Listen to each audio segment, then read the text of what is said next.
होळकर हे नाव या देशामध्ये सगळ्यांना माहिती आहे. पुण्यश्लोक अहिल्यादेवी होळकरांचा जन्म महाराष्ट्रामध्ये आजच्या अहमदनगर म्हणजे अहिल्यानगर जिल्ह्यामध्ये चौंडी हे छोटंसं गाव आहे. त्या ठिकाणी मानकोजी शिंदे आणि सुशीलाबाई शिंदे हे पाटील घराणं होतं. यांच्या पोटी अहिल्यादेवी होळकर यांचा जन्म झालेला होता. त्याच्यानंतर मल्हारराव होळकरांच्या सून म्हणून त्या इंदोर महेश्वरला गेल्या. खंडेराव होळकरांसोबत त्यांचा विवाह पुण्यामध्ये झाला होता. 4 दिवस हा विवाह सोहळा चालला होता.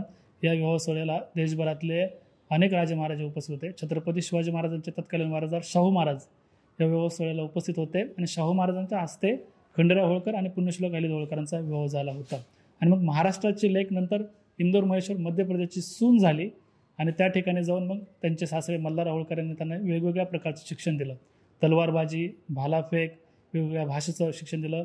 मग त्या काळात कोणत्या सैन्याकडे कोणती जबाबदारी द्यायची, कोणत्या सैन्याकडे कोणतं युद्ध कौशल्य आहे किंवा शस्त्रसाठा तयार करण्याचं काम स्वतः प्रत्यक्ष अहिल्यादेवी होळकर पाहू लागल्या, हे शिक्षण घेऊ लागल्या. याच्यामध्ये त्यांची सासू गौतमाबाईंनी मदत केली, सासरे मल्हारराव होळकरांनी पुढाकार घेतला आणि नवरा खंडेराव होळकरांची साथ मिळाली. म्हणजे खंडेराव होळकर आणि अहिल्यादेवी होळकर या दोन्ही नवरा बायकोनी त्या काळामध्ये प्रशासन चालवलं. पण दुर्दैवाने खंडेराव होळकरांचं अल्पावधीचं निधन झालं. पुढे मग त्यांच्या सासऱ्यांचं निधन झाल्यानंतर अहिल्यादेवी होळकरांनी हे सगळं प्रशासन चालवलं. म्हणजे इंदोर महेश्वर ही त्यांची राजधानी होती. या ठिकाणी त्यांचं राज्य होतं. त्या ठिकाणी राज्य करत करत त्यांनी पूर्ण देशामध्ये काम केलं. पाकिस्तान, आजचा पाकिस्तान, नेपाळचा बराचसा भाग, श्रीलंकेचा बराचसा भाग, म्हणजे पूर्व आशियाचा पूर्ण देशातल्या अनेक भागामध्ये त्यांचं काम आहे. अजूनही ते समोर येत आहे. असं काम करत करत प्रशासन चालवत मला वाटतंय की माणसाच्या युगामध्ये म्हणजे भारतीय 5000 वर्षाचा जर इतिहास बघितला तर पुण्यश्लोक ही पदवी मिळवणारे अहिल्यादेवी होळकर एकमेव आहेत. आणि मग त्यांचंच काम आपण आजच्या व्हिडिओमधून पाहिलेलं आहे.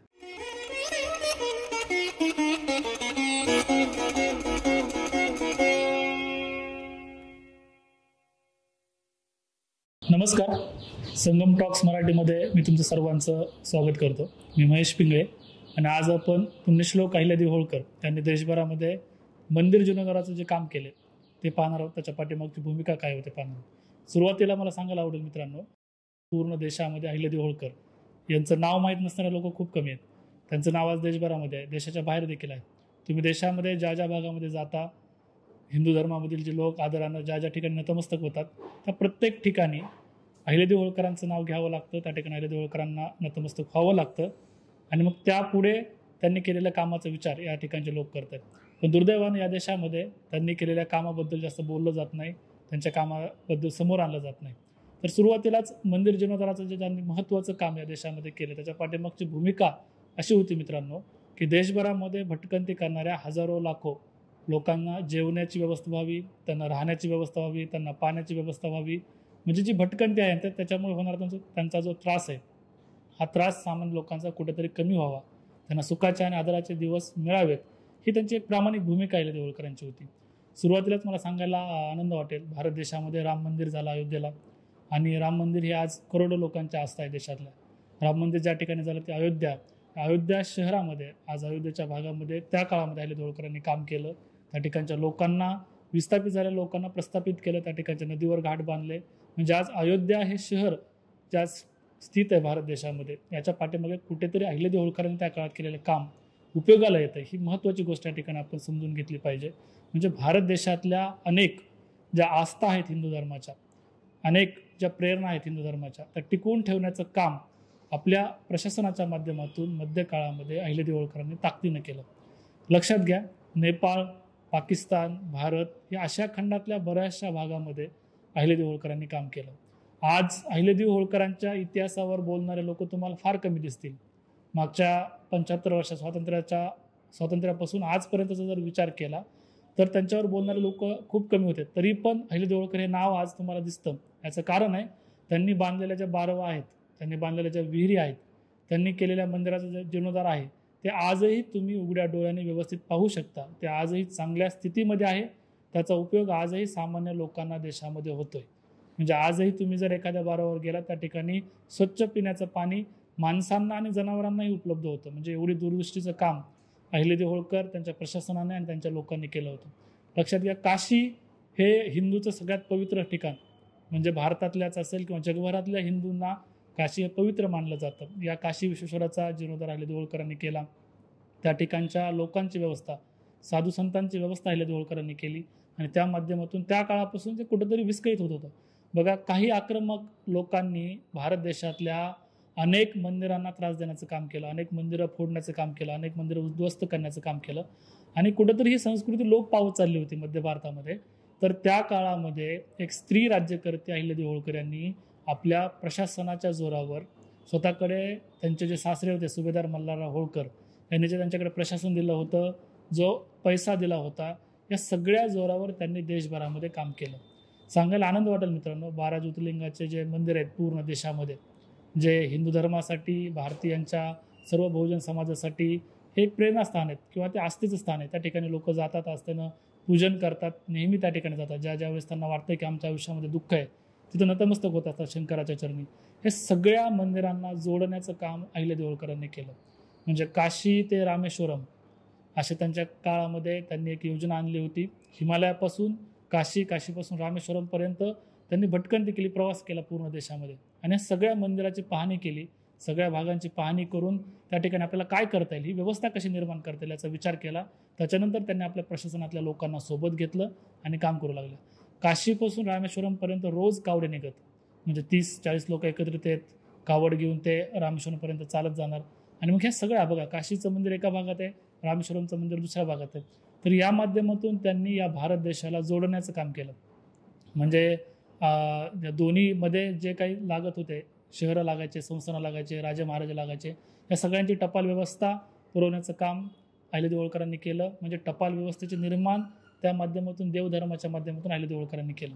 आज महाराष्ट्राचा जर विचार केला तर त्र्यंबकेश्वर मंदिर आहे नाशिकचं, बीड जिल्ह्यातील परळी वैजनाथाचं मंदिर आहे, हिंगोली जिल्ह्यातील औंढा नागनाथाचं मंदिर आहे आणि अशा अनेक मंदिर आहेत. संभाजीनगर जिल्ह्यामध्ये वेरूळच्या ठिकाणी जे मंदिर आहे, या महादेवाच्या मंदिरामध्ये अहिल्यादेवी होळकरांनी जीर्णोद्धार केला, त्या ठिकाणी पैसे दिले. म्हणजे व्यवस्था कशी सोपी होईल सामान्य लोकांसाठी, यासाठी अहिल्यादेवी होळकर सतत झटत राहिलं. लक्षात घ्या, तुम्ही संभाजीनगरला जा, वेरूळ ठिकाणी एकाच मंदिरात गेल्यानंतर तुम्हाला त्या ठिकाणी देशभरातल्या 12 ज्योतिर्लिंगाचं दर्शन होतं. म्हणजे किती आक्रमक, किती सोपी आणि किती आश्चर्यकारक घटना तुम्हाला त्या ठिकाणी दिसून येते. म्हणजे 300 वर्षापूर्वी कुठल्याही प्रकारचं तंत्रज्ञान या जगामध्ये उपलब्ध नव्हतं. त्या काळामध्ये अहिल्यादेवी होळकरांना माहिती होतं की आमचा हा समाज गोरगरीब समाज आहे, तो धार्मिक समाज आहे, तो देशामध्ये जाऊन पूर्ण देवांचं दर्शन घेऊ शकणार नाही. मग एकाच मंदिरामध्ये गेल्यानंतर 12 ज्योतिर्लिंगाचं दर्शन त्या ठिकाणी तुम्हाला पाहायला मिळतं. त्या ठिकाणी एक बारव आहे, त्या बारवामध्ये असे वेगवेगळ्या प्रकारचे मंदिरं अहिल्यादेवी होळकरांना मागितले. वेगवेगळ्या प्रकारचे म्हणजे कसं, तर बघा, 12 ज्योतिर्लिंग देशभरामध्ये वेगवेगळ्या भागात असलेले 12 मंदिर तुम्हाला एकाच ठिकाणी पाहायला मिळतात. म्हणजे बांधकामशास्त्र पण तुम्हाला त्या ठिकाणी दिसून येतं आणि त्यांची जी कला आहे, म्हणजे बघा, लक्षात घ्या, कुठल्याही प्रकारचं तंत्रज्ञान उपलब्ध नसताना अहिल्यादेवी होळकर आणि त्यांच्या लोकांनी जे बांधकामशास्त्र तयार केलं होतं किंवा त्या काळामध्ये तयार करून ठेवलं, आजही हा कुतूहलाचा विषय मित्रांनो. लक्षात घ्या, तुम्ही 50 वर्षापूर्वी बांधलेलं जर घर 50 वर्षानंतर आज पडतंय, पण 300 वर्षापूर्वी बांधलेल्या बारवामध्ये आजही पाण्याची पातळी 1 इंचही कमी जास्त होत नाही. म्हणजे किती मोठ्या प्रकारचं त्या ठिकाणी अभ्यास असेल त्यांचा, त्या ठिकाणचं काम असेल, त्या ठिकाणची आस्था असेल, हे या माध्यमातून लक्षात येतं. नेपाळचं पशुपतीनाथाचं महादेवाचं मंदिर हे जगप्रसिद्ध आहे. जगप्रसिद्ध असणाऱ्या या मंदिरामध्ये काही वर्षापूर्वी भूकंप आला होता नेपाळमध्ये, तुम्हाला सगळ्यांना माहिती आहे. आणि मग भूकंप आल्यानंतर पूर्ण देशामध्ये, नेपाळ देशामध्ये हादरे बसले होते, भूकंपाचे हादरे बसले होते. पण पशुपतीनाथ मंदिराला काहीही झालं नव्हतं. तुम्ही आजही पाहू शकता, सगळं उपलब्ध आहे. त्या ठिकाणच्या मंदिर व्यवस्थापनाला ज्यावेळेस विचारलं मीडियावाल्यांनी की हे कशा प्रकारे झालं, देवाची आस्था तर आहेच, पण त्यांनी सांगितलं होतं की काही वर्षापूर्वी या ठिकाणी पुण्यश्लोक अहिल्यादेवी होळकर या भारतीय राणीनं काम केलं होतं, तिथलं व्यवस्थापन पाहिलं होतं, जीर्णोद्धार केला मंदिराचा, म्हणून मंदिर आज सुस्थितीत आहे. म्हणजे लक्षात घ्या, आज एखादं मंदिर म्हणजे एखाद्या धर्माची तर आस्था आहेच, पण लाखो लोकांची त्या ठिकाणची प्रेरणा असते. लाखो लोक त्या ठिकाणी येतात आस्थेनं, भक्तिभावानं. लाखो लोकांचे व्यवसाय आज त्या ठिकाणून चालू आहेत. म्हणजे देशाची इकॉनॉमी आज मंदिरावर बऱ्यापैकी निर्भर आहे. या इकॉनॉमीला जपून जर कोणी ठेवलं असेल 300 वर्षापूर्वी, 250-300 वर्षापूर्वी, तर तिथं आदरानं आपल्याला नाव घ्यावं लागतं, पुण्यश्लोक अहिल्यादेवी होळकर. ज्ञानवापी मस्जिदीचा विषय आज मला वाटतं देशातल्या सगळ्यांना माहिती आहे. मागच्या 1.5 ते 2 वर्षापासून ज्ञानवापी मस्जिद ही गोष्ट प्रकर्षानं समोर आली आणि अनेक प्रकारच्या व्हिडिओच्या माध्यमातून, डॉक्युमेंटरीच्या माध्यमातून देशातल्या लोकांनी आक्रमकपणे भूमिका घेतली की या ठिकाणी मंदिर होतं आणि आता त्या ठिकाणी परत मंदिर व्हायला पाहिजे. मंदिर आणि मस्जिदीच्या माध्यमातून या ठिकाणी आपल्याला वेगळी भाषा सांगायची नाही मित्रांनो, पण ज्ञानवापी मस्जिद ज्या ठिकाणी होती त्या ठिकाणी अगोदर मंदिर होतं, ते मंदिर पाडण्यात आलं, नंतर त्या ठिकाणी मस्जिद उभी करण्यात आली. मग अहिल्यादेवी होळकरांचे सासरे मल्हारराव होळकर त्या काळात गेले त्या ठिकाणी.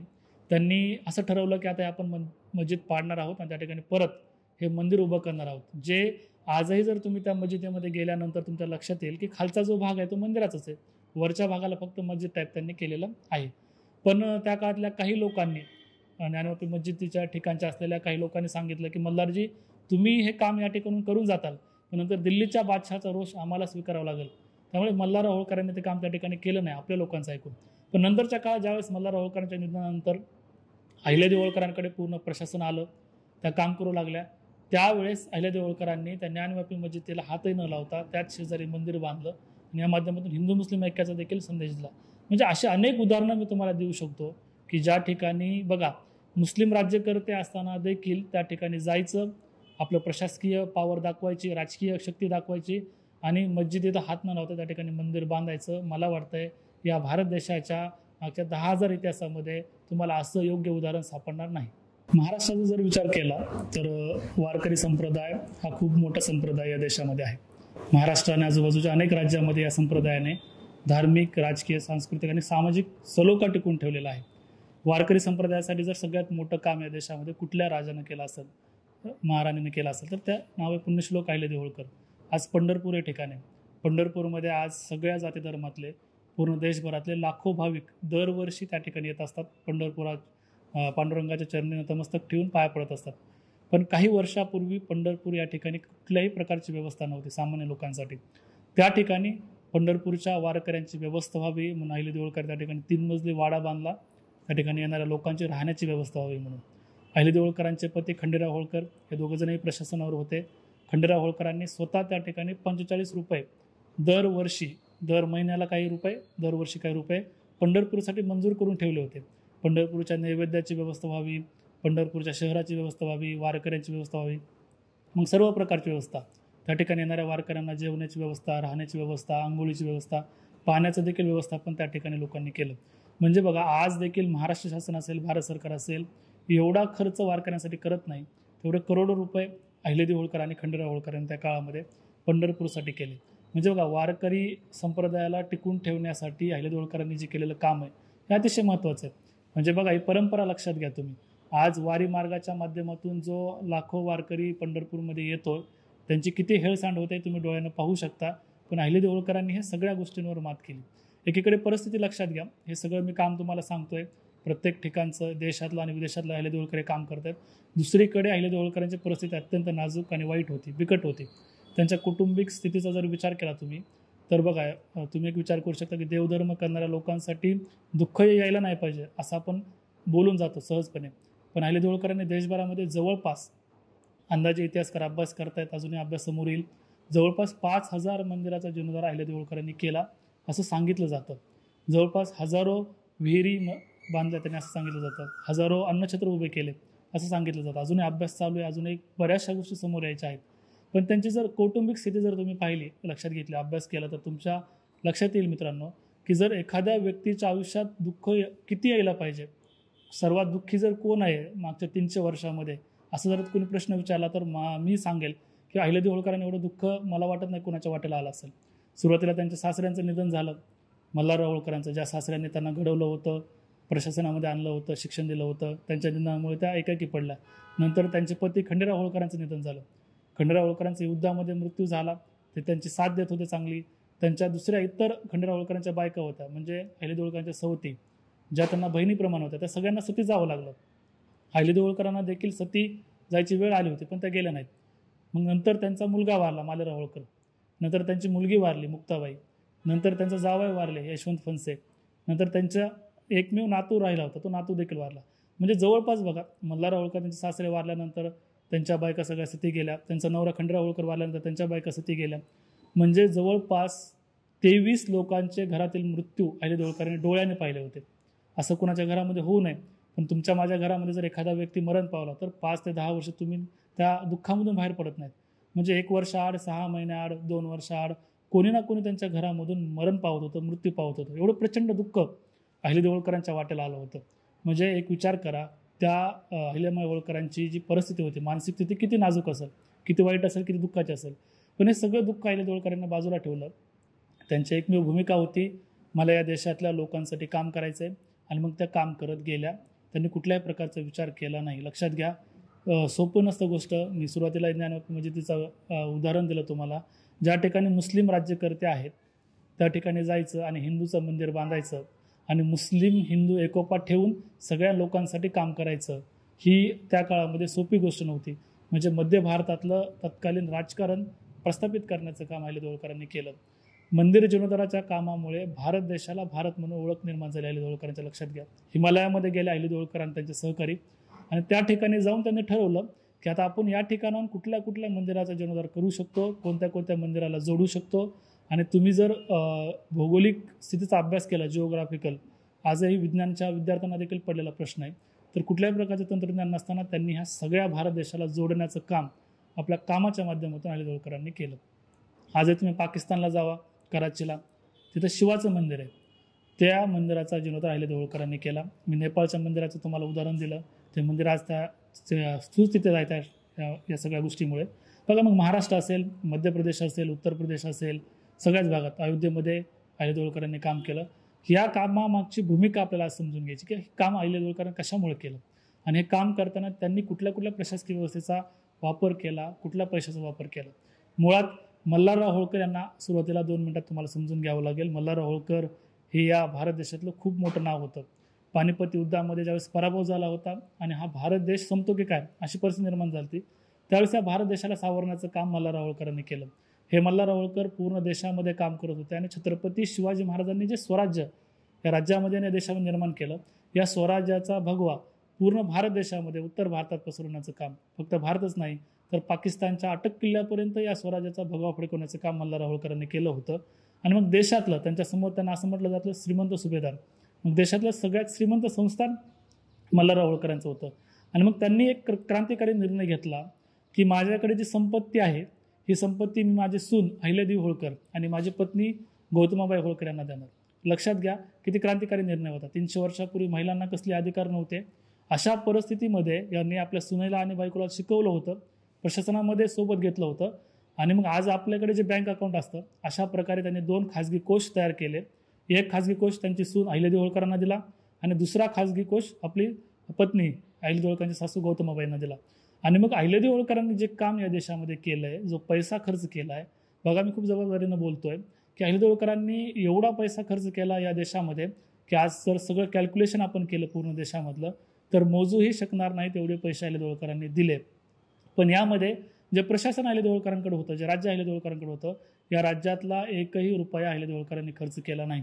त्यांचे सासरे मल्हारराव होळकरांनी त्यांना जो खाजगी कोष दिला होता, हा सगळा खाजगी कोशातला पैसा अहिल्यादेवी होळकरांनी जनतेसाठी खर्च केला देशातल्या. आणि लक्षात घ्या, किती चांगली गोष्ट असते की आपण ज्यावेळेस दानधर्म करतो त्यावेळेस सढळ हाताने करावा आणि राज्यकारभाराचा हिशोब पै न पै द्यावा, असा अहिल्यादेवी होळकरांचा विचार होता. तो आजही त्यांच्या अनेक पत्रामध्ये तुम्हाला दिसून येतो. त्यांनी जो राज्यकारभार केला त्याचा हिशोब इथल्या जनतेला 1-1 रुपयाचा दिला. पण दानधर्म करताना त्यांनी कुठल्याही मंदिरात स्वतःचं नाव लावलेलं नाही. तुम्ही आज देशभरामध्ये आज त्या ठिकाणी त्यांचे अभ्यासक लोक आमच्यासारखी म्हणतात की हे नाव लागलं पाहिजे, पण अहिल्यादेवी होळकरांनी अनेक मंदिरामध्ये जीर्णोद्धार केला, अनेक मंदिरामध्ये पैसे दिले, अनेक राज्याच्या वेगवेगळ्या भागामध्ये काम केलं, पण कुठेही असं म्हटलं नाही की या ठिकाणी अहिल्यादेवी होळकर किंवा होळकर ट्रस्टने केलेलं आहे. म्हणजे मंदिर, इंदोर, महेश्वर ही त्यांची राजधानी होती. महेश्वरचा काही भाग, महाराष्ट्राचा काही भाग, राजस्थानचा काही भाग त्यांच्याकडे होता, पण तरी देखील पूर्ण भारत देशामध्ये नवे नवे आशिया खंडातल्या भागामध्ये काम करण्याचं अहिल्यादेवी होळकरांनी त्या काळामध्ये म्हणजे ओळख निर्माण करून दिली. ही खूप मोठी भारतीयांसाठी देणगी आहे. बघा मी परिस्थिती तुम्हाला समजून सांगतोय. अहिल्यादेवी होळकरांनी देशभरामध्ये बांधलेले मंदिराचा केलेला जीर्णोद्धार, देशभरामध्ये केलेली कामं आणि त्या पाठीमागची भूमिका आपण समजून घेतोय. म्हणजे ही परिस्थिती लक्षात घ्या. म्हणजे आज तुम्हाला या भारत देशामध्ये किंवा जगामध्ये मोबाईल हातामध्ये आहे, दर 1 मिनिटाला 10 लोक येतात आणि तुम्हाला मोटिवेशन सांगतात. पण मी तुम्हाला अहिल्यादेवी होळकरांची परिस्थिती सांगतोय की किती दुःख माणसाच्या वाट्याला यावं, तर ते आपण अहिल्यादेवी होळकरांकडे सांगू शकतो की एवढं दुःख कधी येऊ नये. मागच्या 300 वर्षामध्ये जेवढे लोक जन्मले, सगळ्यात जास्त दुःख जर कोणाच्या वाट्याला आलं असेल तर ते अहिल्यादेवी होळकर. एवढं दुःख असताना त्यांनी ते बाजूला ठेवलं. सकाळी बघा त्यांची दिनचर्या जर समजून घेतली, सकाळी 6 वाजता उठायचे अहिल्यादेवी होळकर. स्वतःकडे एवढं सगळं साम्राज्य आहे, घरातली कोणीही प्रिय व्यक्ती राहिलेली नाही, एवढा सगळा पैसा आहे. या सगळ्या गोष्टी बाजूला ठेवल्या अहिल्यादेवी होळकरांनी. इंदोर महेश्वरला नदीच्या घाटावर जायच्या, साधी पांढरी साडी परिधान करायच्या आणि गळ्यामध्ये एक पांढरी माळ घालायच्या. फक्त कुठलेही दागदागिने त्यांनी वापरले नाहीत. आणि अशा प्रकारे इंदोर महेश्वरच्या घाटावर बसून हे प्रशासन चालवायचं. सकाळी 5 वाजता उठायच्या, 5 ते 6 ते पूजा अर्चा करायच्या. शिवाच्या निस्सीम भक्त होत्या, म्हणूनच देशभरातल्या महादेवाच्या मंदिराचा त्यांनी जीर्णोद्धार केला. महादेवाचे मंदिरं जोडण्याचं काम केलं, त्या माध्यमातून लोकांना जोडण्याचं काम केलं. बघा, 5 ते 6 त्या दिनचर्या करायच्या, आंघोळ वगैरे करून पूजा अर्चा करायच्या. नंतर त्या थोडंफार जेवण करायच्या, खायच्या पोटासाठी. आणि मग त्यांना सकाळी 6:30 वाजल्यापासून, एक इतिहासाच्या अभ्यासानुसार कमी जास्त होऊ शकतं, 7 वाजल्यापासून तर रात्री 11 वाजेपर्यंत अहिल्यादेवी होळकर आपल्या दरबारामध्ये काम करायच्या. म्हणजे एवढं डिव्होशन त्यांनी दिलं होतं लोकांसाठी. लक्षात घ्या, जर असं सांगितलं जातं, एक उदाहरण मला तुम्हाला सुरुवातीला सांगायचं आहे. 1761ला तिसरं पानिपतचं युद्ध झालं होतं, त्यात मराठ्यांचा पराभव झाला होता, हवे सगळ्यांना माहिती आहे. आणि पराभवानंतर हा देश बुडतो की काय अशी परिस्थिती निर्माण झाली होती. जसं लॉकडाऊनच्या काळामध्ये कुणाकडे काम राहिलं नव्हतं, उद्योगधंदे राहिले नव्हते. अनेक लोक पुणे, मुंबई, दिल्लीवरून आपापल्या गावाकडे जात होते. त्यांच्याकडे जायला ट्रेन नव्हत्या, बस नव्हत्या. हजारो किलोमीटरचा प्रवास चालत जाताना तुम्ही सगळ्यांनी पाहिला. याच्याहीपेक्षा भयानक परिस्थिती जर कधी झाली असेल इतिहासामध्ये तर 1761 तिसऱ्या पानिपतच्या युद्धानंतर झाली. हा देश बुडतो की काय अशी परिस्थिती निर्माण झाली. आणि मग त्यावेळेस या देशाला वाचवण्यासाठी जर कुणी काम केलं असेल तर त्या आदरानं नाव घ्यावं लागतं अहिल्यादेवी होळकरांचं. स्वतः अहिल्यादेवी होळकर समोर आल्या, दिल्लीच्या बादशाहाला सांगितलं, या पानिपत युद्धामध्ये जे कोणी लोक मरण पावलेत, सैनिक मरण पावले, ते सगळे माझे भाऊबंधक आहेत, जे माझे पाहुणे आहेत असं सांगितलं. त्या सगळ्यांचे अंतिम संस्कार अहिल्यादेवी होळकरांनी केले. लक्षात घ्या, म्हणजे पानिपत युद्ध झाल्यानंतर तिथं जायला देखील कुणी तयार नव्हतं. कुणाचा भाऊ वारलाय, कुणाचा नवरा वारलाय, कुणाचा मुलगा वारलाय हे देखील माहीत नव्हतं. अनेक लोक दुःखामध्ये पसरलेले होते. एवढं दुःख, प्रचंड दुःखामध्ये अहिल्यादेवी होळकर तिथं गेल्या. हे सगळ्या प्रेतांचे अंतिम संस्कार केले. प्रत्येकाच्या घरी प्रेत नेऊन देणं, अंतिम संस्कार करणं ही सोपी गोष्ट नव्हती मित्रांनो. ते काळ अहिल्यादेवी होळकरांनी केलं. ज्या सैनिकांच्या स्त्रिया विधवा झाल्या होत्या, ही खूप क्रांतिकारी गोष्ट मला सांगायची मित्रांनो. या देशामध्ये ज्या सैनिकांच्या स्त्रिया विधवा झाल्या त्या सगळ्या विधवा स्त्रियांचा पुनर्विवाह लावण्याचं काम अहिल्यादेवी होळकरांनी केलं. म्हणजे कुणालाही सती जाऊ दिलं नाही. त्यांना दुसरं जीवन जगता आलं पाहिजे, तो अधिकार आहे त्यांचा. आणि त्यांना दुःखातून बाहेर काढून त्यांचं दुसरं लग्न लावून दिलं. म्हणजे विधवांचा पुनर्विवाह करण्याचं खूप मोठं ताकदीचं काम अहिल्यादेवी होळकरांनी केलं. पुढे जाऊन त्यांनी त्या सैनिकांचे मुलं बाळं होते, तरुण होते, बेरोजगार, त्या सर्व बेरोजगार तरुणांना अहिल्यादेवी होळकरांनी प्रत्येकाच्या हाताला काम दिलं. त्यांना जनावरांचं वाटप केलं, गायींचं, म्हशींचं, शेळींचं वाटप करून त्यांना रोजगार देण्याचं काम केलं. म्हणजे हा देश बुडतो की काय अशी परिस्थिती निर्माण झाली होती बघा त्या काळात. त्या काळात कुणी वाचवलं असेल देशाला तर त्या अहिल्यादेवी होळकरांनी वाचवलं असेल. आजही पत्र, महादेव शिंदेचं एक पत्र तुम्हाला वाचायला मिळेल. त्यात महादेव शिंदेंनी अहिल्यादेवी होळकरांना पत्र लिहिलेलं आहे. ते असं म्हणतात, पानिपत युद्धानंतर मी आर्थिक अडचणीमध्ये आलो आहे मातोश्री, मला मदत पाहिजे. तर त्यावेळेस 50 लाख रुपयाची मदत अहिल्यादेवी होळकरांनी महादेव शिंदेंना केली होती. मला या माध्यमातून हे सांगायचं आहे की 50 लाख रुपये ही रक्कम 300 वर्षापूर्वीची म्हणजे आजचे 50,000 कोटीच्या जवळपास जाते. एवढी रक्कम जर अहिल्यादेवी होळकर एखाद्या व्यक्तीला दान करतात मदत म्हणून, तर पेशव्यांना सुद्धा अहिल्यादेवी होळकरांनी अशा प्रकारची मदत केली. आणि या देशाला वाचवण्यासोबतच देशातले इतर जे राजे महाराज होते, संस्थानिक होते, यांना वाचवण्यासाठी अहिल्यादेवी होळकरांनी काम केलं. महिलांसाठी मला सांगायला अभिमान वाटेल, महिलांसाठी जर कुणी सर्वात जास्त भारत देशामध्ये पुढे येऊन सक्षमीकरणासाठी काम केलं असेल, अहिल्यादेवी होळकरांनी केलं. देशभरातल्या महिलांना त्यांनी एकत्रित केलं आणि सगळ्यात क्रांतिकारी निर्णय घेतला. मला तलवार चालवता येते, मला भाला फेकता येतो, मला युद्ध करता येतं, मला हत्तीवर बसता येतं, तर माझ्या देशातल्या महिलांना देखील युद्ध करता आलं पाहिजे.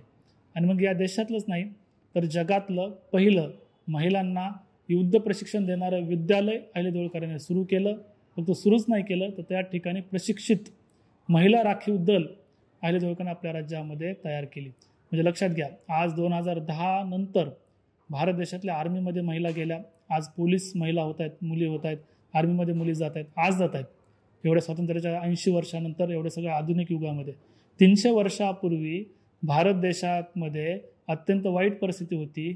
महिलांना घराबाहेर निघण्याचा देखील अधिकार नव्हता.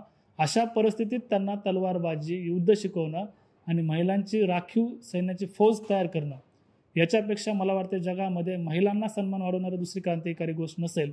आणि ज्यावेळेस राघोबा पेशवे हे अहिल्यादेवी होळकरांवर 50,000ची फौज घेऊन आलते त्यांचं राज्य गिळंकृत करण्यासाठी, त्यावेळेस त्यांचं स्वतःचं सैन्य तुकोजीराव होळकर दुसरीकडे घेऊन गेले होते, स्वतःचं सैन्य देखील नव्हतं. अशा परिस्थितीमध्ये अहिल्यादेवी होळकरांनी आपल्या राज्यातल्या महिलांच्या हातामध्ये तलवार आणि भाले देऊन आपली राखीव फौज उभी करून युद्ध जिंकलं होतं. म्हणजे महिलांना जर संधी दिली तर महिला या देशाला वाचवू शकतात, महिला समाजाला पुढे घेऊन जाऊ शकतात. महिलांना सन्मान दिला तर हा समाज सुधारू शकतो.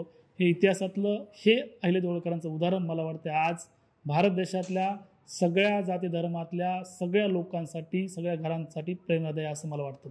पुढे जाऊन त्यांनी आपल्या महिलांना एकत्रित केलं आणि सांगितलं की मी हे जे काम करते त्याच्यासोबत तुम्हाला सहभाग वाढवावा लागेल. अनेक मंदिराचा जीर्णोद्धार करताना त्यांच्यासोबत महिला देखील होत्या आणि आजही तुम्ही बारकाईने निरीक्षण करा. मी स्वतःच्या मंदिराचं निरीक्षण केलेलं आहे. परळी वैजनाथ बीडला जावा, हिंगोली जिल्ह्यामध्ये औंढा नागनाथच्या मंदिराला जावा किंवा संभाजीनगर जिल्ह्यामध्ये वेरूळला जावा किंवा नाशिकच्या त्र्यंबकेश्वर मंदिरात जावा. या मंदिराचं नक्षीकाम जर तुम्ही पाहिलं त्या ठिकाणी महिलांची चित्र तुम्हाला मोठ्या प्रमाणात, पुरुषांपेक्षा महिलांची चित्र मोठ्या प्रमाणात दिसतात. याचं कारणच आहे की त्यावेळेस महिलांनी देखील पूर्ण सहभाग त्या कामामध्ये घेतला होता. म्हणजे बघा, पुरुषाच्या बरोबरीनं महिलांना सन्मान देण्याचं काम अहिल्यादेवी होळकरांनी केलं. महिलांनी उद्योगधंद्यामध्ये पुढे यावं हा विचार अहिल्यादेवी होळकरांचा होता. त्यांनी त्यांच्या हाताला काम दिलं, त्यांना पैसे देऊन त्यांचे गट तयार केले आणि वेगवेगळे कामधंदे तुम्ही करा असं सांगितलं. आज बचत गट ही योजना महाराष्ट्रामध्ये आणि पूर्ण देशामध्ये चालू आहे. वेगवेगळ्या गावामध्ये, वेगवेगळ्या शहरामध्ये महिलांचे बचत गट असतात, त्यामध्ये उद्योगधंदे चालतात, त्यामध्ये आर्थिक स्थिती भारताची चांगली आहे. ही संकल्पना पहिल्यांदा या देशामध्ये मासाहेब जिजाऊंनी राबवली. त्याच्यानंतर त्याला पूर्ण मूर्त रूप देण्याचं, मोठं स्वरूप देण्याचं काम अहिल्यादेवी होळकरांनी केलं. एक लक्षात घ्या, मी जे अहिल्यादेवी होळकरांचं हे सगळं काम सांगतोय, मंदिर जीर्णोद्धार ते महिला सक्षमीकरण, तरुणांना रोजगार देण्याचं काम असेल, हे सगळं लोकोपयोगी कामं. याच्या पाठीमागची त्यांची भूमिका अशी होती की या देशामध्ये सगळ्यात पहिल्यांदा छत्रपती शिवाजी महाराजांनी आपल्या सगळ्यांना विश्वास दिला की आपण रयतेचं राज्य निर्माण करू शकतो आणि स्वराज्य निर्माण केलं. छत्रपती शिवाजी महाराजांनंतर छत्रपती संभाजी महाराजांनी ते पुढं वाढवलं, अनेक लोकांनी पुढं वाढवलं, शाहू महाराज होते नंतरच्या काळामध्ये. आणि बघा, छत्रपती संभाजी महाराजांच्या निधनानंतर जी परिस्थिती या देशामध्ये निर्माण झाली, कुणी कुणाचं ऐकायला तयार नव्हतं. पेशवे हे नामधारी होते, इंग्रज फ्रेंच या देशामध्ये राज्य करत होते. पेशवे, इतर राजे महाराजे कुणाचा अंमल मानायला तयार नव्हते छत्रपतींचा. अशा अंधाधुंद परिस्थितीमध्ये मल्हारराव होळकर येणार, त्यांनी काम केलं, राज्य वाढवलं. आणि जे मल्हारराव होळकरांनी राज्य वाढवलं होतं, जो पैसा निर्माण केला होता, तो पैसा आणि हे राज्य पुन्हा अहिल्यादेवी होळकरांनी इथल्या देशाच्या व्यवस्थेसाठी वापरलं. ही खूप मोठी क्रांतिकारी घटना आहे. अहिल्यादेवी होळकरांचा विचार होता, आम्हाकडील लोकांची कामे चांगली होतात पण उजेडात आणणारं कोणी नाही. न होत्याचे उजेडात येते, काय करावे दिवसच ऐसे आहे. असा विचार अहिल्यादेवी होळकर नेहमी म्हणायचे त्यांच्या लोकांना. त्यांचं म्हणणं होतं, जे प्रामाणिक समाजासाठी काम करतात, जे खरं काम करतात, जे समाजासाठी अहोरात्र मेहनत घेतात, त्यांचं नाव पुढे येत नाही. म्हणजे चुकीचं काम करतात, वरवरचं काम करतात, दिखाऊ काम करतात, त्यांना मात्र समाज लवकर नाव पुढं करतो त्यांचं. आजही ही परिस्थिती आज आपल्या देशामध्ये, लक्षात घ्या. हीच परिस्थिती त्या काळामध्ये अहिल्यादेवी होळकरांनी म्हणून दाखवली होती आणि म्हणून त्यांनी मंदिर जीर्णोद्धाराचं जे काम हाती घेतलं ते याच कारणासाठी घेतलं. त्या स्वतः तर धार्मिक होत्या, शिवाच्या निस्सीम भक्त होत्या, पण त्यांना एक गोष्ट माहिती होती की मला जर लोकांना सांगायचं असेल आणि त्यांच्यामध्ये परिवर्तन करायचं असेल तर ते लोक मंदिरामध्ये एकत्रित येतात आणि मंदिरामधून ऐकल्यानंतर त्यांच्या मनावर प्रभाव होतो. म्हणून त्यांनी वारकरी संप्रदायापासून, पूर्ण देशातल्या काशी विश्वेश्वरापासून, रामेश्वरांपासून, अयोध्येपासून नेपाळ, पाकिस्तानपर्यंत मंदिराचा जीर्णोद्धार केला. आज मला सांगायला आनंद वाटतो की तुम्ही महाराष्ट्राच्या कोणत्याही कानाकोपऱ्यात जावा, नाशिकपासून मुंबई, धुळे, जळगाव, नंदुरबारपासून थेट गडचिरोली, चंद्रपूरपासून तिकडे बीड, परभणी, मराठवाड्याच्या भागामध्ये जावा. आजही अनेक बारवा त्यांच्या बिघडत चाललेल्या आहेत. अनेक बारवाकडे दुर्लक्ष केल्यामुळे त्या तुम्हाला नामशेष होताना दिसतील. पण या सगळ्या व्यवस्थेमध्ये व्यवस्थित बांधकाम करण्याचं काम अहिल्यादेवी होळकरांनी केलं. त्याच्या पाठीमागची भूमिका ही होती की या देशातल्या सामान्य लोकांचं उद्धार झाला पाहिजे, सामान्य लोकांचं आयुष्य सोपं झालं पाहिजे. पुढे जाऊन मला महत्त्वाची गोष्ट सांगायची मित्रांनो, आज नाशिक जिल्ह्यामध्ये लासलगाव नावाचं गाव आहे, जे आशिया खंडातलं सगळ्यात मोठे कांद्याची बाजारपेठ आहे. म्हणजे शेतकऱ्यांसाठी काय केलं अहिल्यादेवी होळकरांनी मला सांगायचं आहे, तर शेतकऱ्यांसाठी बाजारपेठा उपलब्ध करून देण्याचं काम केलं. आज देशामध्ये शेतकऱ्यांचा कळवळा दाखवणारे अनेक लोक सोशल मीडियावर तुम्हाला भेटतील. अनेक नेते मंडळी फक्त भाषणामध्ये सांगतील की शेतकऱ्यांचे प्रश्न सुटले पाहिजेत, शेतकऱ्यांच्या शेतीला भावाला माल नाही म्हणून अनेक जण ओरडतात. आज शेतकऱ्यांच्या परिस्थितीवर बोलणारे अनेक जण आहेत, पण त्यांची परिस्थिती सुधारण्यासाठी काम करणारे क्वचितच दिसतात, नवे दिसतच नाही देशामध्ये. अहिल्यादेवी होळकरांनी पहिल्यांदा या देशामध्ये छत्रपती शिवाजी महाराजांच्या नंतर शेतकऱ्यांच्या बांधावर जाऊन जर कुणी शेतकऱ्यांची विचारपूस केली असेल तरी अहिल्यादेवी होळकरांनी केली. आणि मग त्यांनी सांगितलं, शेतकऱ्यांना एकत्रित केलं, पावसाचा अंदाज सांगायचा, त्यांच्या राजदरबारातले लोक अंदाज सांगायचे, यावर्षी पाऊस कमी पडणार आहे, जास्त पडणार आहे, आणि मग तुम्ही निर्णय घ्या की यावर्षी काय पेरणी करायची. आणि प्रत्येक पेरणीच्या वेळेस शेतकऱ्यांना आर्थिक मदत अहिल्यादेवी होळकरांनी केली. आज केंद्र सरकार असा विचार करत आहे की आपण राज्यातल्या आणि देशातल्या शेतकऱ्यांना पेरणीच्या वेळेस काहीतरी अनुदान द्यायला पाहिजे. विचार चालू आहे. ती योजना अजूनही केंद्र सरकारने आणि भारत सरकारने आणली नाही, पण 300 वर्षापूर्वी योजना प्रत्यक्ष छत्रपती शिवाजी महाराजांनी या देशामध्ये राबवली, अहिल्यादेवी होळकरांनी देशामध्ये राबवली. हे लक्षात घ्या. म्हणजे तुमचे आमचे महामानवांनी या देशातल्या शेतकऱ्यांना सुधारण्याचं काम केलं, बाजारपेठ उपलब्ध करून देण्याचं काम केलं, प्रत्यक्ष शेतीच्या बांधावर जाऊन शेतकऱ्यांची विचारपूस केली, शेतीच्या मालाला भाव उपलब्ध करून दिला. आजही या देशामध्ये कांद्याची बाजारपेठ उपलब्ध आहे. यावर्षी कांद्याचं खूप मोठं राजकारण झालं, तुमच्या आम्हाला सगळ्यांना माहिती आहे. पण 300 वर्षापूर्वी आपल्या महामानवांनी इथल्या देशाला शेतकऱ्यांना कसं समृद्ध केलं हे या माध्यमातून लक्षात येतं. आणि मग पुन्हा पुढे जाऊन विचार येतो. अनंत फंदे नावाचे एक कवी होते. पूर्ण राज्यभर ते फिरायचे, लावण्या करायचे आणि शेतकऱ्यांचं प्रबोधन करायचे, लोकांचं प्रबोधन करायचे लावण्याच्या माध्यमातून. हे कवी एकदा राजदरबारामध्ये आले आणि अहिल्यादेवी होळकरांना म्हणाले, मी तुमच्यावर एक लावणी बनवली आहे, तुमच्यावर एक उखाणा बनवला आहे, आणि म्हणू लागले. पण तो अहिल्यादेवी होळकरांना काही आवडलं नाही. आणि मग त्याचं परिवर्तन अहिल्यादेवी होळकरांनी केलं, अनंत फंदींचं. त्यांना सांगितलं, तुम्ही कवी बना चांगले आणि लोकांचं प्रबोधन करा, शेतकऱ्यांचं प्रबोधन करा, सामाजिक लोक सोबत जोडा, सामाजिक सलोखा ठेवा. आणि आज अनंत फंदी हे इतिहासातलं खूप मोठं नाव आहे, ज्यांच्या कविता, ज्यांचे पोवाडे, ज्यांचे विचार दोन समाजामध्ये एकोपा ठेवतात, ज्यांच्या अनेक महामानाबद्दल त्यांचे विचार आहेत. तर बघा, एखाद्या माणसाचं परिवर्तन देखील आपण करू शकतो. ही कनवाळू मनस्थिती, ही प्रेरणा, हे प्रेम अहिल्यादेवी होळकरांनी आपल्या विचारामधून दिलं होतं. आणि मला पुन्हा सांगावं असं वाटतं की सगळं मी सांगतोय, अहिल्यादेवी होळकरांनी काम केलं, प्रशासन चालवलं, मंदिर जीर्णोद्धार केला, हे सगळ्या लोकांना एकत्रित केलं. पण हे सगळं करताना परिस्थिती कशी होती? अत्यंत दुःखाची होती. कुणी ना कुणी घरातलं वारतंय, मरतंय, सोडून जातंय. अशा परिस्थितीमध्ये त्यांनी हे काम केलं. आणि मग आपल्या भारत देशामध्ये दुर्दैवाची परिस्थिती अशी होती की महिलांना कुठल्याही प्रकारचे अधिकार नव्हते. आणि मध्य भारतात तर कुठल्याही प्रकारचे अधिकारच नव्हते. 19व्या शतकात महिला क्रांती झाली आहे, त्याच्या अगोदर भारतातच काय जगातही महिलांना अधिकार नव्हते. मग अशा काळात अहिल्यादेवी होळकर प्रशासन चालवायल्यात, लोकांचं काम करायल्यात, ही गोष्ट देखवणारी नव्हती. अनेक राजे महाराजे त्यांच्या विरोधात कटकारस्थान करू लागले. राजदरबारातले अनेक लोक त्यांच्या विरुद्ध कटकारस्थान करू लागले. आणि हे राज्य कसं अहिल्यादेवी होळकरांपासून मिळूत किंवा अहिल्यादेवी होळकरांना कसं राज्यापासून बाजूला करूत यासाठी प्रयत्न करू लागले. मग गंगाधर चंद्रचूड नावाचे एक व्यक्ती, त्याचे हिशोबनीस होते राज्यातले, त्यांनी राघोबा पेशव्यांसोबत योजना आखली आणि हे राज्य कसं मिळवता येईल यासाठी प्रयत्न केला. त्यावेळेस राघोबा पेशव्यांना त्यांनी हरवलं. म्हणजे बघा, मला या माध्यमातून हे सांगायचं आहे, अहिल्यादेवी होळकरांचा हातामध्ये महादेवाचे पिंड घेतलेला फोटो आज देशभरातल्या अनेक लोकांमध्ये आहे, अनेक करोडो भारतीयांकडे आहे तो फोटो. पण हातामध्ये तलवार घेऊन युद्ध जिंकता येतं, ही जी गोष्ट आहे, ही गोष्ट मात्र अजूनही इथल्या लोकांना मान्य व्हायला तयार नाही. या भारत देशातल्या लोकांना मान्य आहे की मस्जिदीच्या शेजारी मंदिर बांधणारे अहिल्यादेवी होळकर मान्य आहेत, पण हातामध्ये तलवार घेऊन युद्ध करणारे अहिल्यादेवी होळकर मात्र त्यांना मान्य नाहीत. अनेक लोकांनी आजपर्यंत चुकीचा इतिहास सांगितला आहे की त्या महादेवाचे पिंड हातामध्ये घ्यायच्या, रणांगणावर जायच्या आणि युद्ध जिंकायच्या. पण ही गोष्ट शक्य नाही मित्रांनो. इतिहासकारांनी देखील या गोष्टीला खोडून काढलेलं आहे. तर अहिल्यादेवी होळकरांनी प्रत्यक्ष हातामध्ये तलवार घेऊन युद्ध जिंकले होते. याचे ऐतिहासिक पुरावे अलीकडच्या काळामध्ये समोर येत आहेत. आणि मला हे सांगायचं मित्रांनो, लक्षात घ्या, त्यांचं राज्य इंदोर, महेश्वर, मध्य प्रदेश, महाराष्ट्र, राजस्थानचा काही भाग एवढंच होतं. पण पूर्ण देशामध्ये मंदिर जीर्णोद्धाराचं काम करणं सोपं नव्हतं. आणि अनेक राज्यामध्ये अनेक राज्य संस्थानिक मुस्लिम होते. आणि अशा परिस्थितीत जे मुस्लिम लोकांनी हिंदूच्या मंदिरं पाडून तिथं मस्जिदी उभ्या केल्या होत्या, अशा परिस्थितीत मंदिराचा जीर्णोद्धार करायचा आहे. बघा, अहिल्यादेवी होळकर जर नसत्या तर आज हिंदूची संस्कृती टिकून नसती. आज हिंदू म्हणून तुम्ही जे गर्वाने देशभरामध्ये फिरता किंवा आज हिंदू म्हणून जर तो अभिमान बाळगताय, तुम्ही तुमच्या सोशल मीडियाच्या माध्यमातून तुम्ही जे अनेक गोष्टी कंटेंट शेअर करतायत, त्या लोकांसाठी मला सांगायचं आहे की जर हिंदू संस्कृती कुणी टिकून ठेवण्याचं काम केलं असेल या देशामध्ये, तर आदरानं 2 व्यक्तीचं नाव घ्यावं लागतं, छत्रपती शिवाजी महाराज आणि पुढे अहिल्यादेवी होळकर. पण त्याच्या पाठीमागची भूमिका काय होती अहिल्यादेवी होळकरांची? एकच होती की या देशातले गोरगरीब लाखो लोकांचं पोट भरलं पाहिजे. ही साधी सोपी व्यवस्था होती. म्हणजे कोणाकडून काही काढून घ्यायचं असेल तर त्याच्या हाताला काम दिलं पाहिजे, सक्षम पर्याय दिला पाहिजे. या देशातली मुंगी सुद्धा जिवंत राहिली पाहिजे, ही व्यवस्था अहिल्यादेवी होळकरांनी केली. बघा, एक उदाहरण आहे आज इतिहासामध्ये तुम्हाला सापडतं की अहिल्यादेवी होळकरांनी हजारो एकर जमिनीवर पेरणी करायला लावली होती, ज्वारी, बाजरी, गहू, कडधान्य. पण त्यांनी असं सांगितलं की याची कापणी करायची नाही. त्यावेळेस राज्यातल्या लोकांनी त्यांना विचारलं, मातोश्री असं का?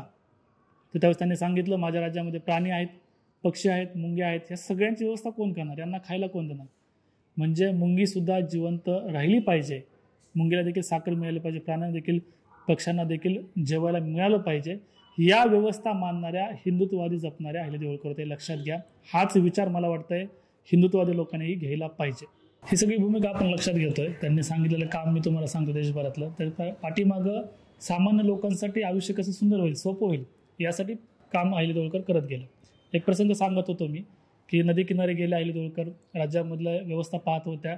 त्यावेळेस त्यांच्या लक्षात आलं की आपल्या राज्यातल्या महिला नदीवर काम करत आहेत आणि काम करताना त्यांना होणारा त्रास त्यांनी डोळ्याने पाहिला. कोणी गागरी घेऊन वर जात आहे, कोणी धुणं धुत आहे, आणि त्यांच्या लक्षात आलं की यांच्यासाठी आपण काहीतरी करायला पाहिजे. दुसऱ्या दिवशी अहिल्या देवळकरांनी प्रशासकीय लोकांना बोलवून घेतलं आणि सांगितलं पूर्ण देशभरातल्या नदीवर आपल्याला कशा प्रकारे घाट बांधता येतील त्यासाठी व्यवस्था निर्माण करा किंवा त्यासाठीचा रोडमॅप तयार करा.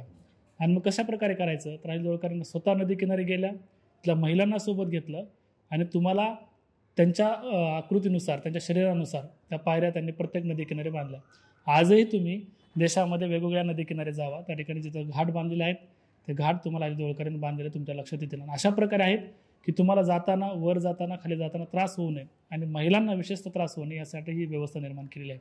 पंढरपूरला गेल्यानंतर तुम्हाला दिसेल तो घाट, पुढे तिकडे परळीला गेल्यानंतर तुम्हाला बीड जिल्ह्यामध्ये तो घाट दिसेल, नाशिकला गेल्यानंतर घाट दिसेल तुम्हाला, अयोध्येला देखील खूप मोठा घाट त्यांनी बांधला आहे. महेश्वरला जर तुम्ही मध्य प्रदेशला कधी गेलात, अनेक चित्रपटाचं शूटिंग इंदोर महेश्वरच्या किल्ल्यावर होताना तुम्ही पाहिलं असेल अनेक चित्रपटांमध्ये.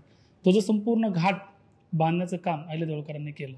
म्हणजे लहान मुलापासून मोठ्या वयोवृद्ध व्यक्तीपर्यंत कुणालाही त्रास होऊ नये, प्राण्यांना सुद्धा त्रास होऊ नये ही व्यवस्था निर्माण केली होती अहिल्या देवळकरांनी.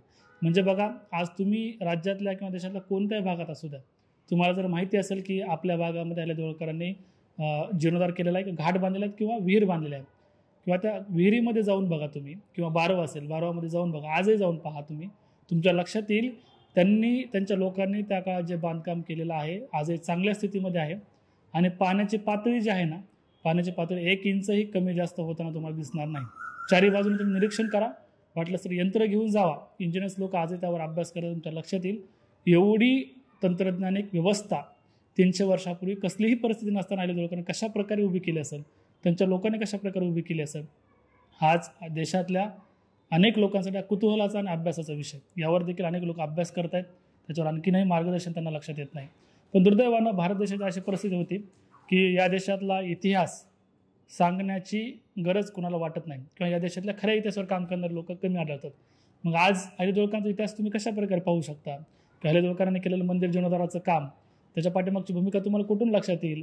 भारतीय इतिहासकारांनी तर जास्त यावर लिहिलं नाही, यावर सांगितलेलं नाही. भारतीय इतिहासकारी आहेत, त्याच्यापेक्षा आज ब्रिटनमध्ये या सगळ्या इतिहासाचं लेखन उपलब्ध आहे. तत्कालीन ब्रिटनचे जॉन माल्कम इंग्रज अधिकारी होते. या जॉन माल्कमनं अनेक पुस्तकांमध्ये, त्यांच्या प्रबंधामध्ये अहिल्या देवळकरांचं काम लिहून ठेवलेलं आहे. जॉन माल्कमसोबत जोना बेले नावाच्या स्कॉटलंड इतिहासकार आहेत, त्यांनी देखील अहिल्या देवळकरांवर खूप मोठं असं खंडकाव्य लिहिलेलं आहे. म्हणजे जॉन माल्कम यांनी असं लिहून ठेवलेलं आहे की हिंदू सनातनांपासून सामान्य लोकांपर्यंत अनेक मर्यादा या भारत देशामध्ये असताना देखील अहिल्या देवळकरांनी ज्या पद्धतीने या देशामध्ये काम केलं त्याला जगामध्ये तोड नाही. म्हणजे आम्ही जगभरामध्ये राज्य करतोय, जगभरातल्या अनेक राजा महाराजांना पाहिलेलं आहे, तर अशा परिस्थितीमध्ये देखील अहिल्या देवळकरांनी केलेल्या कामाला जगामध्ये तोड नाही असं जॉन माल्कमनं लिहून ठेवलेल्या गोष्टी तुम्हाला आजही वाचायला मिळतील. म्हणजे बघा, इंग्रज हे भारताचे शत्रू होते आणि शत्रूने आपल्याबद्दल एवढं चांगलं लिहिलं असेल तर हे काम जगामध्ये खरंच मोठं आहे हे तुमच्या लक्षात येईल. म्हणजे छत्रपती शिवाजी महाराजांच्या नंतर जर इंग्रज अधिकाऱ्यांनी एवढं मोठं कौतुक कोणाचं केलं असेल तर ते अहिल्या देवळकरांचं केलेलं आहे, ज्या माध्यमातून तुमच्या लक्षात येईल. या देशाचे पहिले पंतप्रधान पंडित जवाहरलाल नेहरू यांनी त्यांच्या डिस्कवरी ऑफ इंडिया या पुस्तकामध्ये अहिल्या देवळकरांचं गौरव केला. त्यांनी सांगितलं की त्यांच्यामुळे भारताची ओळख आहे. विनोबा भावेने देखील अहिल्या देवळकरांचा आदर्श डोळ्यासमोर ठेवून त्यांनी सांगितलं की अहिल्या देवळकरांनी काम केलेलं आहे. डॉक्टर ॲनी बेझंट हे खूप मोठे इतिहासकार या देशामध्ये होऊन गेल्यात. त्यांनी सांगितलं की भारत देशाचे खरं सुपुत्र म्हणजे अहिल्या देवळकर. त्यांनी देशामध्ये जे काम केलेलं आहे त्याच्यामध्ये स्वतःचा पैसा खर्च केला, ही आगळी वेगळी गोष्ट या जगामध्ये तुम्हाला पाहायला मिळेल. म्हणजे मी सुरुवातीलाही सांगितलेलं आहे की त्यांच्याकडे जो खाजगी कोष आला होता तो पैसा अहिल्या देवळकरांनी खर्च केला, राज्यकारभारातला एकही रुपया खर्च केला नाही. म्हणजे ही व्यवस्था आज तुम्ही लक्षात घ्या, भारत देशामध्ये ग्रामपंचायतपासून ते दिल्ली दरबारापर्यंत किती कोटी रुपयाचा भ्रष्टाचार या देशातले लोक करतात हे कुठणालाही सांगण्याची आवश्यकता नाही. अशा परिस्थितीत अहिल्या देवळकरांकडून तुम्ही आदर्श काय घेऊ शकता, तर प्रशासन चालवताना जनतेसाठी तुम्ही जास्तीत जास्त काय करणार आहेत, जनतेसाठी आयुष्य कसं सुंदर आणि सोपं बनवणार आहेत याचा आदर्श मला वाटतं आज देशभरातल्या सगळ्या राजकीय लोकांनी घेतला पाहिजे. त्याच्याही पुढं जाऊन प्रशासन चालवताना 29 वर्ष अहिल्या देवळकरांनी प्रशासन चालवलं आणि जगामध्ये जगाच्या इतिहासाचा अभ्यास करा. सलग 29 वर्ष राज्यकारभार करणाऱ्या जगातल्या एकमेव महिला शासिका आहेत अहिल्या देवळकर. म्हणजे पूर्ण भारतीयांसाठी अभिमानाची गोष्ट. लक्षात घ्या, केवळ एका जाती धर्मासाठी नाही, भारत देशामध्ये राहणाऱ्या सगळ्यांसाठी अभिमानाची गोष्ट की जगामध्ये अशी दुसरी स्त्रीच नाही आहे.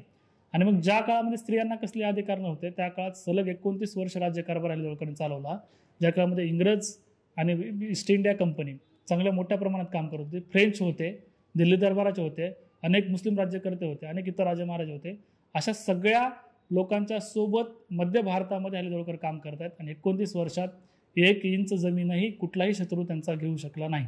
म्हणजे ही शक्ती लक्षात घ्या तुम्ही. मध्य काळातलं सर्वोत्तम राजकारण प्रस्थापित कसं केलं अहिल्यादेवी होळकरांनी हे सांगितलेलं आहे तुम्हाला. हे इंग्रज अधिकाऱ्यांच्या लेखनातून तुमच्या लक्षात येईल. भारत देशातले अनेक लेखक आहेत. त्यांचं स्टुअर्ट गार्डन नावाचे एक लेखक आहेत, इंग्रज अधिकारी आहेत, म्हणजे समकालीन इतिहासकार आहेत. त्यांनी असं लिहून ठेवलं की अहिल्यादेवी होळकरांनी जे देशभरामध्ये काम केलं तर त्यांच्या राज्याचा आणि कामाचा जर विचार केला तर संपूर्ण भारत देशामध्ये अंधाधुंदी माजली होती. म्हणजे अनेक राज्यामध्ये दुःख होतं, दारिद्र्य पसरलं होतं, अनेक राजे महाराजे जिथल्या जनतेसाठी काही करू शकत नव्हते. त्या तुलनेत अहिल्यादेवी होळकरांचा प्रदेश मात्र आनंदमय होता. हे त्यांनी लिहून ठेवलेलं आजही तुम्ही वाचू शकता मित्रांनो. सोशल मीडियावर उपलब्ध आहे, इतिहासामध्ये उपलब्ध, तुम्ही वाचा, तुमच्या लक्षात येईल. म्हणजे इतर राजे महाराजे वर्षानुवर्ष 1000 वर्षापासून राज्य करतायत, त्यांच्याकडे परंपरा आहे, तरी देखील तिथल्या जनतेला आनंदी ठेवू शकले नाहीत. त्या तुलनेत अहिल्यादेवी होळकरांचा प्रदेश आनंदी होता. हे इंग्रजांच्या लोकांनी लिहून ठेवले. इंग्रज हे भारताचे शत्रू होते आणि शत्रूंनी एवढं चांगलं लिहिलं म्हणजे अहिल्यादेवी होळकरांच्या कामाला त्यांनी दुजोरा दिलेला आहे. मित्रांनो लक्षात घ्या, या सगळ्या परिस्थितीत त्यांनी 1 इंचही जमीन शत्रूला घेऊ दिली नाही मी सांगितलं. आणि मग अशा प्रकारे त्यांनी जे विद्यालय सुरू केलं होतं महिलांना प्रशिक्षित करण्याचं, मग या महिलांना सोबत घेतलं, त्यांना उद्योगधंद्यामध्ये पुढे आणलं आणि काही महिला होत्या त्यांना आपल्यासोबत ठेवलं आणि राज्य राखीव दल महिलांचं तयार केलं. ही खूप मोठी क्रांती मला वाटतं जगामध्ये अहिल्यादेवी होळकरांनी केली. आणि मग चंद्रावत नावाचा एक व्यक्ती, तो 2 ते 3 वेळेस अहिल्यादेवी होळकरांनी त्यांना आक्रमण केलं. चंद्रावताचा असा इशारा होता, त्याचा असा विचार होता, हे राज्य तुम्ही आमच्या स्वाधीन करा, हे राज्य आम्हाला हवं आहे, तुम्ही राज्य करू शकत नाहीत एक महिला राज्यकर्ती म्हणून. त्यावेळेस स्वतः अहिल्यादेवी होळकरांनी म्हणजे युद्धाचं संचलन करत त्याच्यामध्ये महिलांना सहभागी करून घेतलं आणि तब्बल 3 वेळेस जवळपास चंद्रावताचा पराभव अहिल्यादेवी होळकरांनी केला. गोहद हे खूप मोठा किल्ला त्या काळामध्ये होता दिल्लीच्या शेजारी, तो आजही तुम्हाला पाहायला मिळेल. गोहदचा सुभेदार मल्हारराव होळकरांना त्रास देत होता, अहिल्यादेवी होळकरांना त्रास देत होता. त्यावेळेस अहिल्यादेवी होळकरांनी स्वतः प्रत्यक्ष भाला फेक करत, तलवारबाजी करत त्या गोहदच्या सुभेदाराचा वध केला आणि दिल्लीकडे जाणारा मार्ग सुरक्षित केला. म्हणजे एकीकडे उत्तम प्रशासन चालवत आहेत, एकीकडे संपूर्ण देशातल्या लोकांसाठी काम करतात आणि दुसरीकडे प्रत्यक्ष युद्धामध्ये सहभागी होऊन युद्ध जिंकतायत. म्हणजे ही परिस्थिती म्हणजे 4 ते 5 पातळ्यांवर अहिल्यादेवी होळकरांनी प्रशासन चालवलं, पुढं नेलं. आणि अशा परिस्थितीमध्ये त्यांनी जाताना एक खूप महत्त्वाची गोष्ट या देशासाठी सांगितली होती, ती इंग्रजांबद्दल होती. बघा, त्यांच्या दरबारामध्ये आजही फोटो आहेत. अनेक इंग्रज अधिकारी आले आणि अहिल्यादेवी होळकरांना मुजरा केलेले फोटो आहेत, अहिल्यादेवी होळकरांचं मार्गदर्शन घेतलेले फोटो आहेत. कशासाठी इंग्रजांनी अहिल्यादेवी होळकरांचं मार्गदर्शन घेतलं तर अहिल्यादेवी होळकरांनी जे प्रशासन चालवलं होतं आणि जे मंदिर जीर्णोद्धाराचं काम अहिल्यादेवी होळकरांनी देशभरामध्ये केलेलं आहे, याचा अभ्यास इंग्रजी लोकांनी केला, ब्रिटनच्या लोकांनी केला. त्यांच्या लक्षात आलं आपल्याला देशभरामध्ये किंवा जगभरामध्ये जर राज्य चालवायचं असेल तर ही व्यवस्था अहिल्यादेवी होळकरांची अभ्यासली पाहिजे. आणि म्हणून सरप्लस इकॉनॉमी म्हणून त्या काळामध्ये एक प्रसिद्ध होती इकॉनॉमी अहिल्यादेवी होळकरांची अर्थव्यवस्था. आज अर्थशास्त्राच्या अभ्यासकांच्या लक्षात येईल त्यांची इकॉनॉमी ही सर्वश्रेष्ठ होती जगामध्ये. तर या इकॉनॉमीचा, या अर्थव्यवस्थेचा ब्रिटनच्या लोकांनी, अधिकाऱ्यांनी अभ्यास केला आणि ईस्ट इंडिया कंपनीने जगभरामध्ये त्याचे नियम लागू केले. आज GST काही वर्षापूर्वी देशामध्ये लागू झालेले आहे की एकच कर पूर्ण देशामध्ये. तर ही संकल्पना पहिल्यांदा अहिल्यादेवी होळकरांच्या राज्यामध्ये प्रत्यक्षात राबवली गेलेली आहे. पण यावर तुम्हाला देशातील लोक सांगताना दिसणार नाहीत, तर मी ब्रिटनचं सांगतोय. त्या सगळ्या लोकांनी अभ्यास केला, पुन्हा जगभरामध्ये त्यांचा आदर्श घेतला आणि पुन्हा योजना चालू केला. अर्थव्यवस्थेचे अनेक आदर्श अहिल्यादेवी होळकरांचे ब्रिटनने घेतले, ब्रिटिशांच्या लोकांनी घेतले, इंग्रजांनी घेतले. पण अहिल्यादेवी होळकरांनी सांगितलं होतं की इंग्रज हा गोडबोल्या आणि अस्वलासारखा धूर्त आहे, तो गुदगुल्या करून तुम्हाला मारेल, त्याच्या नादी लागू नका, असं देशातल्या अनेक राजा महाराजांना आणि जनतेला अहिल्यादेवी होळकरांनी कधी सांगितलं होतं. ज्यावेळेस ईस्ट इंडिया कंपनी या देशामध्ये आली होती, ईस्ट इंडिया कंपनी सुरुवातीच्या काळात काम करत होती, एक व्यापारी म्हणून इंग्रज आले होते, त्या काळात अहिल्यादेवी होळकरांनी असं सांगितलं होतं की इंग्रजांना तुम्ही देशाबाहेर काढा. मग त्या काळात जर अहिल्यादेवी होळकरांचं इथल्या लोकांनी ऐकलं असतं तर इंग्रज 150 वर्ष काय, 1.5 वर्ष देखील या देशावर राज्य करू शकले नसते. एवढी मोठी दूरदृष्टी ठेवून अहिल्यादेवी होळकरांनी आपल्या राज्यामध्ये काम केलं, पुढे प्रशासन चालवलं आणि असं काम करत करत करत त्यांनी या देशातल्या सामान्य लोकांचं आयुष्य कसं सुंदर होईल यासाठी काम केलं, प्राण्यांसाठी देखील काम केलं. या माध्यमातून मला हे सांगायचं मित्रांनो, या पाठीमागची त्यांची भूमिका एवढीच होती की सामान्य लोकांचं आयुष्य सुंदर व्हावं. मग आज देशभरामध्ये मी जेवढं सांगतोय हा केवळ एक 10 ते 20% त्यांचा इतिहास आहे. देशभरामध्ये तुम्ही भटकंती करा. मी जेवढी उदाहरणं दिलेली आहेत त्याच्यापेक्षा हजारो उदाहरणं आहेत ज्या ठिकाणी अजूनही माहिती नाही की त्या ठिकाणी अहिल्यादेवी होळकर आल्या होत्या आणि काम केलं होतं. आश्चर्यकारक असणाऱ्या अनेक गोष्टी तुम्ही आज सोशल मीडियावर पाहू शकता. गोल घुमट असणाऱ्या विहिरी असतील किंवा ज्या ठिकाणी पाणी उपलब्धच नाही हजारो किलोमीटरवर, पण अशा ठिकाणी बारव बांधले की त्या ठिकाणी पाणी आहे. म्हणजे अशा प्रकारे अहिल्यादेवी होळकरांनी काम केलं. आश्चर्यकारक काम करे. जगभरातल्या लोकांसाठी आश्चर्य आहेत. आज विदेशातले लोक अभ्यास करत आहेत, पण भारतातले लोक त्यांना कुठेतरी घेऊन बसलेत की हे ह्या जातीच्या त्या जातीच्या, याच्याही पलीकडे त्यांचं काम होतं. हेच मला या माध्यमातून सांगायचं आहे. धन्यवाद.